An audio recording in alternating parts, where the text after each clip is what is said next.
A very good evening, students. Welcome to Capstone IOS Academy. In today's session, we are going to talk about 20th June 2021 current affairs capsule. So let's quickly, briefly try to finish our newspaper in as much less time as possible. The first topic of the day is a suspected drone attack on Indian Air Force Jammu station leaves 2 people injured. Drone, which is also called as and categorized as unmanned aerial vehicle, was the reason a drone attack happened on a defense installation in a country. This is the first time that such thing has happened. This is very important to remember. Drone are called unmanned aerial vehicle. Why? Because they are basically operated by a remote control. The high security station is a technical airport and hosts helicopters and transport aircraft only. Understand the problem? It's in Jammu, high risk area. We have a lot of defense, logistic and transportation happening from that particular area. It seems a drone came, dropped 2 kg of RDX, two drones came and they went back and we could not trace them. The security agencies are now also trying to understand whether it was a use as a drone or a quadcopter. This is called a quadcopter. This is a drone, right? This is a quadcopter. This is a drone. It has 4 wings and this usually have 1 wing. These are unmanned aerial vehicles usually operated by a remote control device. They also have good uses, traffic management, pollination, photography. But since we are moving to the new era of defense fights, we might see in future and what has happened today using a drone on an attack, right? So that's why the government is trying to investigate the entire matter and they suspect that Pakistan could be behind such particular attack. Next, Rajnath Singh reaches Ladakh to review ground situation. The defense minister, Shri Rajnath Singh, has reached Ladakh to review the ground situation. There is reason to go to Ladakh. We were facing problem with Chinese. So visit by our defense minister gives a lot of confidence and message to the world. Well, there was nothing much in the article, but it spoke about one rank, one pension scheme, which is called OROP. The central government has disbursed more than 42,000 crore under this scheme. It's a very important scheme, came once in UPSC examination also, and even today it is pretty important. OROP means the payment of the same pension to military officers of the same rank for the same length of services. Before what used to happen, the servicemen, the ex-servicemen used to get payment on the basis of when they get retired. Even if you are a higher officer and you retired early, you would get less. If you retire late, you will get more. Here, the same pension to all the military officers for the same rank, for the same length of services, irrespective of whether they retire early or they retire late. This is an important thing to remember. This OROP came from a committee called Koshiari Committee. It is a 10-member all-party parliamentary panel which was done under the chairmanship of Bhagat Singh Koshiari. Very, very important for your prelims. Koshiari Committee, one rank, one pension scheme, same pension to all the military officers of the same rank for the same length of services. Our small, beautiful neighbor, Bhutan, is in little trouble. Topic of paper GS2, international relationship. What is the problem? They do not have vaccines to give to their population. Around 5 lakh people, they have to give vaccines, second dose, and they don't have the second dose. They are also worried about the new variant of COVID virus, that is Delta variant. Now they are worried a Delta variant coming from bordering areas of India could create a threat to Bhutan's healthcare system. Now the problem is that we have not taken a decision. India has banned export of vaccine because we were having shortage of vaccine. So no decision had been taken when to provide Bhutan the promised second dose of COVID shield. And that's why Bhutan is now worried. Now, as I told you earlier classes, we need to understand from the UPSC point of view a little background, which we will call UPSC box.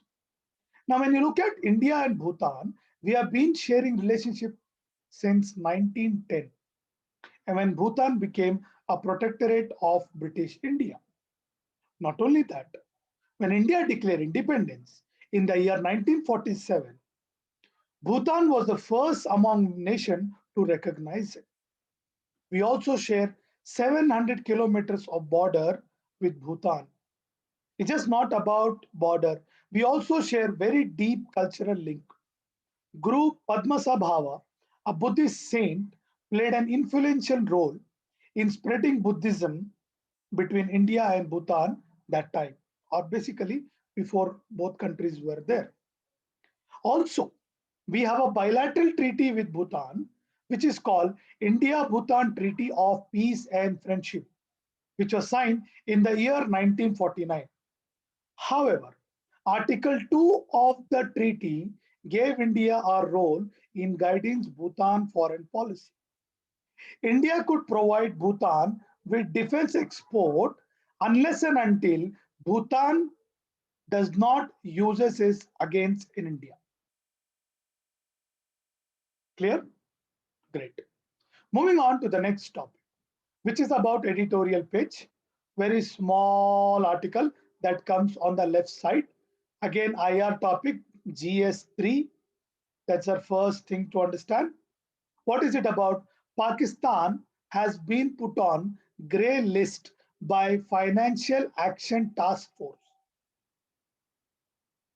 And India is trying to make sure that Pakistan pay for its terrorist sponsored activities that happen in India. So we are trying to basically push for justice. Pakistan has missed the mark by one crucial action point out of 27 being used to judge Pakistan. And that is, Pakistan was not able to prosecute, basically punish the leadership of terrorist organization whom United Nations have already banned.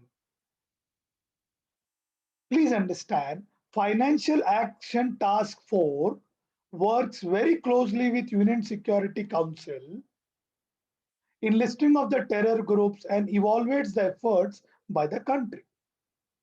Now, Financial Action Task Force came into the picture to trying to monitor and evaluate countries in anti-money laundering and countering that finance of terrorism.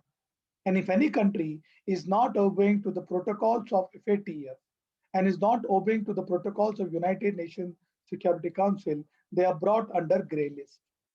What happens when the country comes on the grey list? Well, the question is very simple. If you're under FATF grade list, then the country may not get investment from different other countries as well as corporates. That's why it is a very bad indicator for the country which comes under the ambit of FATF.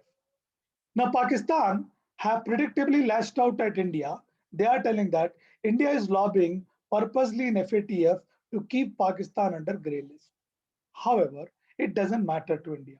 They are under the grey list, and now the Pakistan leadership has to make sure that they prosecute those leaders who were involved in terrorist activities. And that's the only way out for them to come out from FATF grey list. Next. New Delhi's tactical half measure on Kashmir. We have already seen a part of internal security, right? Part of paper 3. Few From last 3-4 days, we are looking at the same Kashmir issue. Now, let's try to understand about this article. Point number one, the article says that it's just not about conflict resolution exercise, but we need to use rules and set rules for politics and diplomacy. What do you mean by that? That means how will you keep the demand of Kashmiris by working out with them and make sure that the Kashmiris and their problems are sorted out, but without compromising the sovereignty and the integrity of India. The central government could concede to some of the demands by the Kashmiri politicians. And one of the major demand is statehood. They want the statehood to be back in Kashmir. Now, when the Article 370 was removed, the main purpose of removal was a promise that it will lead to a new era of development and prosperity in Jammu and Kashmir, and also root out terrorists from the Kashmir. However, both did not happen. That's why the Kashmiri politician and the Kashmiris are not happy. Now, we are also looking into the fact that since there has been not a violent protest from 2019, we are considering that as a success, but that is wrong. The protests are not happening for two reasons. One, because of the strict measures by the central government, the curfew, the internet shutdown. Second, of the COVID-19. So that could not be taken as a measure of success. The second thing is that the Kashmiri politicians are not asking for 370 more now. Why? Because they know that 370 article special status is not going to come back. So they are trying to push more towards statehood. Another thing what has happened is after the division of J&K, the Kashmir region, which was not supportive to the central government and the central government parties like BJP, has now will be reduced after delimitation. Obviously, delimitation will give an advantage to the political parties they won in the Kashmir, in the Jammu region, and will still, may play a major role. Therefore, the demand of the restoration of the statehood and a well-timed, long-drawn negotiation will bury the whole idea about Article 370. It had maintained ever since August 2019 it would not engage in dialogue process. And this is what Pakistan is saying. Pakistan is saying that we would not engage in the dialogue process unless and until India retracts the decision of Article 370. However, India will not do that. Now, one of the important things that India could do is that offer the statehood to the Kashmir, which will calm down the politician and will bring a very much success to the New Delhi. Another small article. This article is a part of GS1, can also be a part of GS2. It's about equality being given to or being not given to the sexual minorities. Now, please understand, when Article 377 was nullified for the Supreme Court, right, we considered that as a very great change in India's constitutional and societal values. We were trying to accept the fact that sexual minorities also have equal rights like other people have it, and they should not face discrimination, whether it's in employment, health, or personal. But even after the article being nullified by the government, there has not been a great success. Recently, we celebrated Kamini. In 1970, he was a successful protester and a challenger to the American Psychiatric Association, which that time described homosexuality as a mental disorder. He said this is wrong. They are the people who have equal rights, who have equal values, who are very good in psychic condition. It's just they have a different choice. But in India, even after Supreme Court nullified the law, the cure community, I mean, those people who are, basically were happy about it, are still stigmatizing the invisible minority. These sexual minority face a lot of discrimination. And they're going against the idea of India's constitution, which was liberal and inclusive. When you're not giving them equality of opportunity in employment, health, personal right, then you're going against the idea of our liberal constitution. Please try to understand the constitutional courtroom in the post-colonial era become a space where individual and the state could negotiate with each other. But that's not happening now. The state have taken a stand that sexual minorities are not to be treated equally and we are not able to do anything to them. And most of the success that happened with respect to the sexual minorities has been from the judiciary and there has been nothing from the legislature. Please try to understand. For a common public opinion, the most important thing is that it has to come from the legislator, not from judiciary. If you look at Article 370, NAS Foundation case, which happened, a lot of success was done, but we still need to wait and watch. Yeah, how does these can come into action, and when the state has to take certain measures to protect sexual minorities. The government is still reluctant to do it. They've recently submitted a affidavit in Delhi High Court where they do not want to accord legal sanction to same-sex marriage. According to the government, Article 377 does nullifying does not guarantee a fundamental right for same-sex couple marriage in India.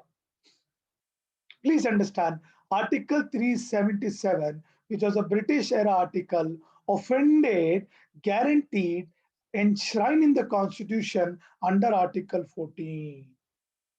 And that's why it was nullified by the Supreme Court. As of 2021, same sex marriage is legally performed in 29 countries in the world. And that's why Indian society and the state should synchronize themselves with the changing trends. We should also not forget the fact that Article 15 secures the secure the citizen from every sort of discrimination by the state on the grounds of religion, race, caste, sex, or place of birth. And by discriminating them on the basis of sex, we are going against the constitutional ideas of Article 17. If you look at a cross-country experience, in the year 1996, South Africa became the first country to constitutionally prohibit discrimination on the basis of sexual orientation. Even the United Kingdom passed the Alan Turing Law in 2017, which granted amnesty and pardon to the men who basically go for same-sex marriage. Now, a lot of people today call Indian constitution that it has been very beautiful and it has been an ineffectual angel. So for us, it is very important to keep the respect of constitution high and give the people equal right irrespective of their sexual choice. Now, next topic, GS3 economy, very simple. Government was trying to reduce interest rates given to small savings certificate, but the economic feel that this is a bad idea. What do you mean by that? I deposit 10%, 10 rupees. Government was giving me 5% as a rate of interest. Government was trying to reduce this rate of interest. But economists say this is a very bad idea.